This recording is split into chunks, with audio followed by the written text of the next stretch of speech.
Dr. Darby here, and I just want to go over how insurance really works. So this is a season of time where a lot of people are renewing policies, changing policies, and so I just want to go over all the key terms and then just explain really how the insurance companies work and what they're trying to do. So first one, deductible. And so this is the number that you're going to have to pay before insurance kicks in for co-insurance plans. So sometimes there's co-insurance combined with copay plans. It depends on which provider you're type of seeing. But the deductible is the number that you're going to be spending out of pocket before insurance helps with anything. And so we've seen deductibles as low as $250 to above $7,500. It really just depends on the plan that you're choosing. The higher options tend to have HSA cards. Higher options also tend to be a little bit more inexpensive because obviously the insurance is going to be kicking in less. And so what we do in our family, we had a $4,000 deductible. And then so we knew we were going to be spending that $4,000. And so what we did is we just set that money aside. And how we determine that plan is we just put in our monthly premium times 12 and then added our $4,000 deductible, and that was the one that came out to be the cheapest because we knew we were having a baby, we knew we were going to spend that, and so that was mathematically the best option for us. And so even with that, spending the $4,000 and our monthly premium and our other out-of-pocket expenses that we incurred, we still spent less than the average family of four. And so it pays to be healthy. And so I'm going to encourage you to be getting your adjustments, doing everything you can to stay as healthy as possible, because that is by far the most economical thing that you can do regarding insurance and health and a whole host of other things. So that is how the deductible works. The co-insurance is the percentage that your insurance will start to pick up after you satisfy your deductible. And so say you we'll bump this down to a $5,000 deductible. Say you've met your deductible, now you have an 80-20 plan. What that means is you pay 20%, they pay 80%. Say you have a 50-50, then it's 50-50. Say you have a 90-10, then you pay 10% and then they pay 90%. Okay, and so that is how the co-insurance works. Now next, you can have a copay plan.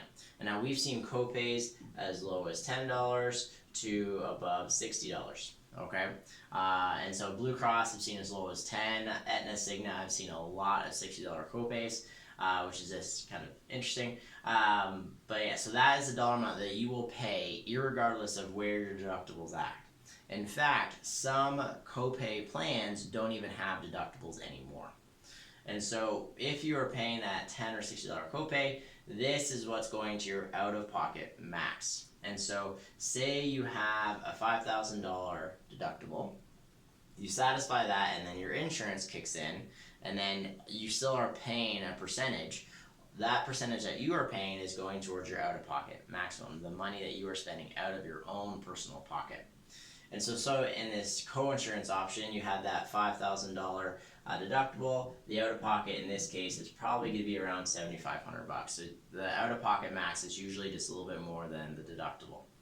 And so you meet that $5,000. Now you just have $2,500 remaining. Now all your co-insurance is going towards that as well too.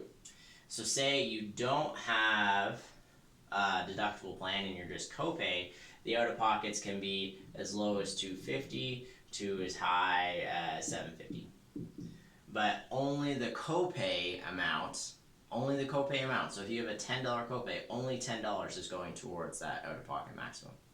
So now when you satisfy the out-of-pocket max, all care is covered at 100%. And so I'm just going to do quotation marks here. All care is covered at 100% because that's my next term that we're going to introduce. That's medically necessary. And so insurance companies don't just cover everything. They cover medically necessary care.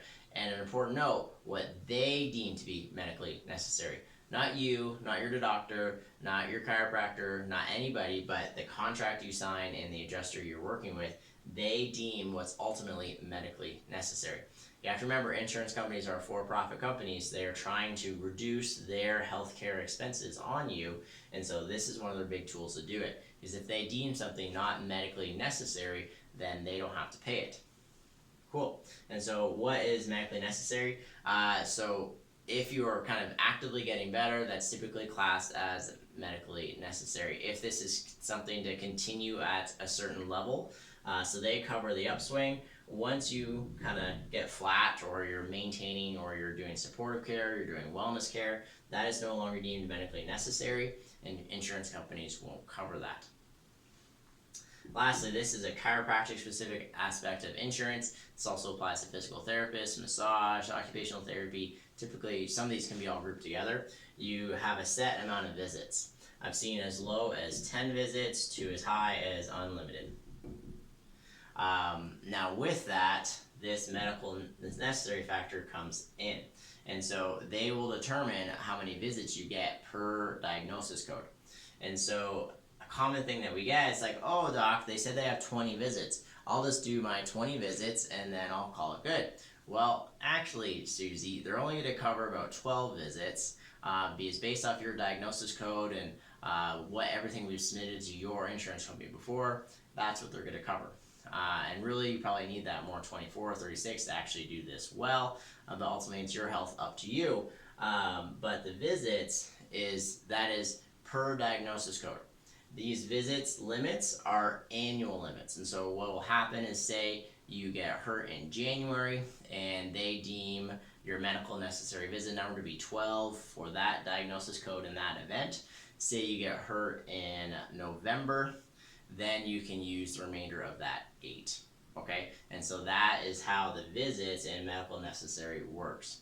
We have seen, this is very rare, there is a couple policies where they do kind of honor that more unlimited things, but those are really expensive plans, and typically they're only offered by certain companies that are pretty large that we've seen so far.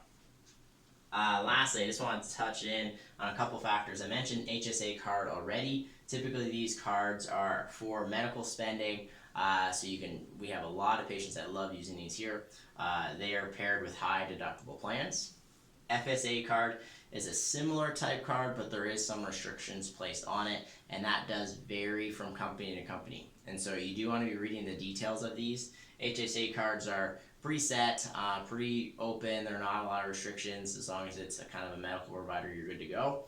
FSA cards, there's some other cards as well too, but FSA and HSA are the main ones. FSAs do have restrictions on them, and they do vary from company to company, so be sure you're reading those details. But disregarding all insurance, it is always best is to stay healthy. But if you have any questions about how your insurance works, just bring your card and we'll answer your specific details. Tisha and our team, myself, my wife, we will find out what benefits apply to you and how to best use them to get you well.